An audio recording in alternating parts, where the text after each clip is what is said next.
going on, guys? It's your boy Devil Speed. Welcome back to the channel today. I got a good one for you guys on this video. We're going to talk about the Evo 8 and 9 Brembo swap on your Mazda Speed 6. So let's go.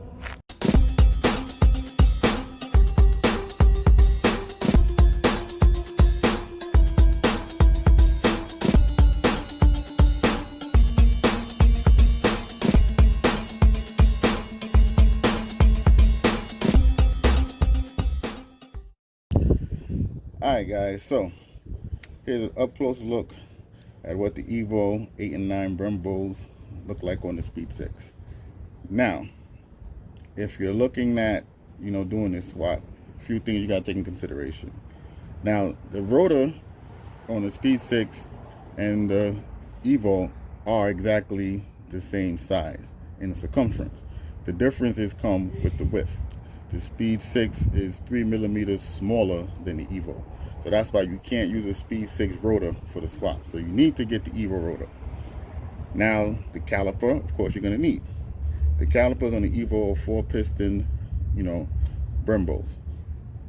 And brake lines, you could use your brake lines from your Speed 6 on the Evo. The banjo bolts are the same. It bolts right on.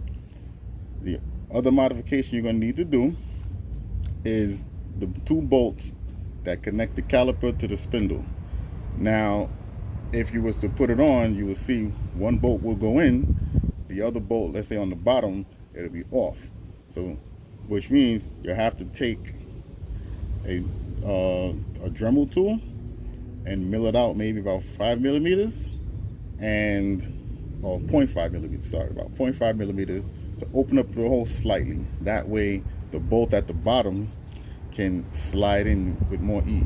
So as we come into the video, I'll explain a little bit more and I'll show you what I'm talking about. Now, the rotors, from what I found out after I did this swap, the rotors have to be opened up a few millimeters too, because although the hub bore is the same for the Evo and the Speed 6, that's why people could just usually use the wheels. The rotor bore on the Speed 6 is actually larger than the Evos. It's by 3 millimeters. So it would be easier for you to open up, take it to a machine shop if you want to try it yourself. Take it to a shop, and that way they'll be able to open it up and it'll slide right over. So that's actually what I had to do today with the rotors I'm going to swap. So I took it to a machine shop and I did that. So we're going to see how that goes. Alright, so now I'm going to show you everything piece by piece. Okay, first off, we're going to take, this is a 19 millimeter bolt that you're going to have to take off. So you need a 19 millimeter socket to get the bolt off the back. There we go. There we go.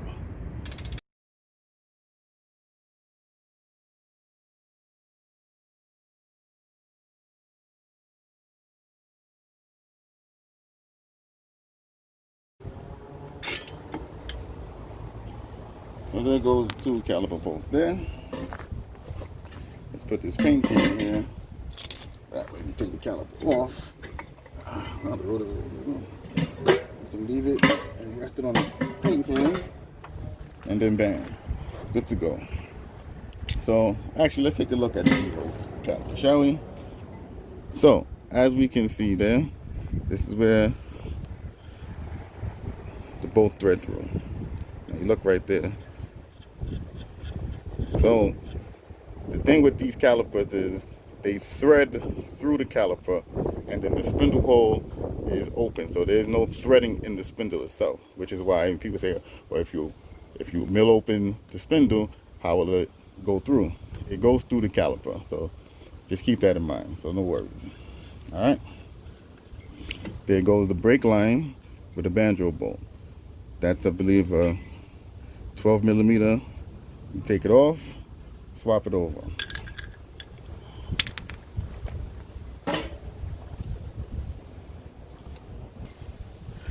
Alright, so now we pull off the rotor. As you can see, I think these rotors weren't in great shape. You can see they were warped. They warped pretty bad. I think the brakes pads were wearing unevenly, so we're going to see what's going on with that. But this is the rotor. This is the Evo 8. These are actually some eBay, I believe, R1 concept rotors. So this time around I went with some Centric blanks. Centric is a good brand. So some people have the issue where the caliper would rub on the rotor. So to alleviate this problem, what you would do is where I outlined the blue section, you would file down that piece of the caliper. You could take it to a shop, do it yourself. That way, that spaces the caliper out enough from the rotor. That way, it wouldn't make any contact. Now, everybody doesn't have this issue. Some people do, some people don't. Sometimes it depends on the rotor. You know, a lot of times you hear it when you're turning or something, you'll hear the contact. So you can do it as a precautionary measure before you do the install, or if you want after, you can wait to see after and then you'll hear it, and then this is what you do to alleviate that. So I just wanted to make that side note for you guys if you would ever have an issue. Now here's an up close look at the spindle. Now as you can see with the spindle here, it's 2 holes. That's what I was talking about. Now if you look at the thing, you can see where, try to clean it out there, where it was dremeled out. That's how I open it up. That way the bottom bolt could sit in flush, and then you could bolt the calipers on and everything will be smooth. So just keep that in mind. Like I said, it's not much if you open it up. It's about 0.5 millimeters. So keep that in mind. If you open it up too much, you're gonna have a problem.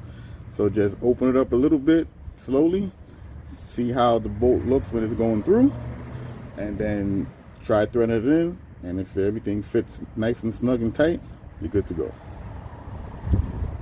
Clean up the rotor.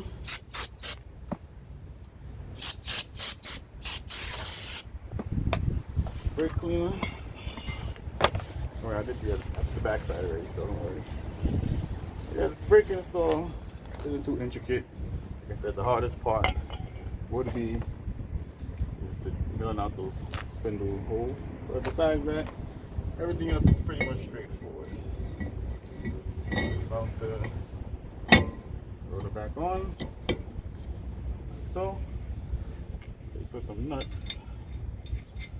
Oh, sorry, with the lug nuts on there to hold it in place.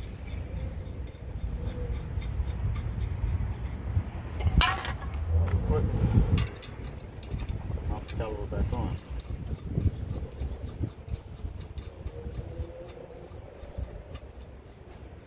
So as far as the brake pads goes, I'm gonna replace the Hawk pads I had on there with these Giro discs. So apparently, you know, amongst the Evo community, these pads are pretty good. So I said, let me try them out. See how they go. It gives them a proper bedding, that way we won't have any problems. Take off the caliper here. Bounce it up. Take the caliper over the rotor.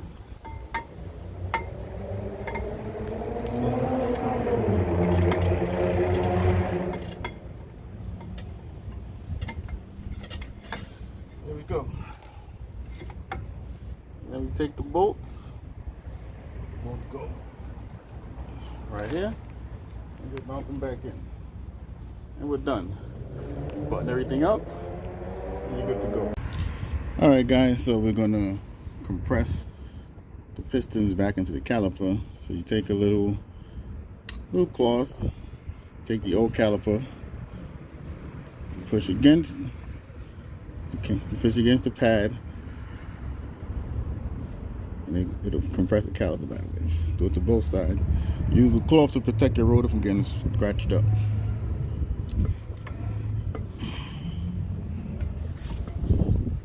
Take it out. There we go, nice and flat. So these are the new pads we're putting in, the Giro Disc Magic SS. And these are the old pads that I took out, the Hawk pads. You see a little scratched up, but they had some meat left, but it's a little rough. So change them out, see how these Euro discs, you know, compare, and we will take it from there. Alright, so we're going to put the brake pads back into the caliper like so. Slide the pins through. And the pin slides all the way through to the next hole. And do each side like so. To make sure. Take the hammer.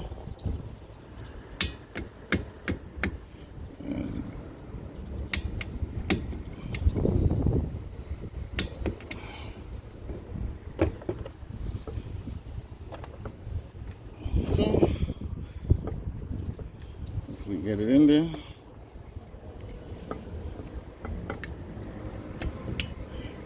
there we go.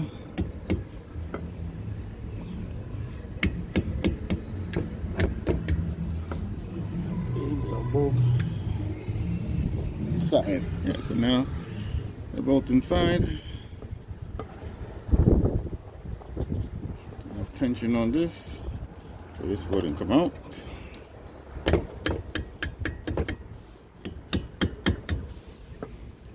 And voila, there you go.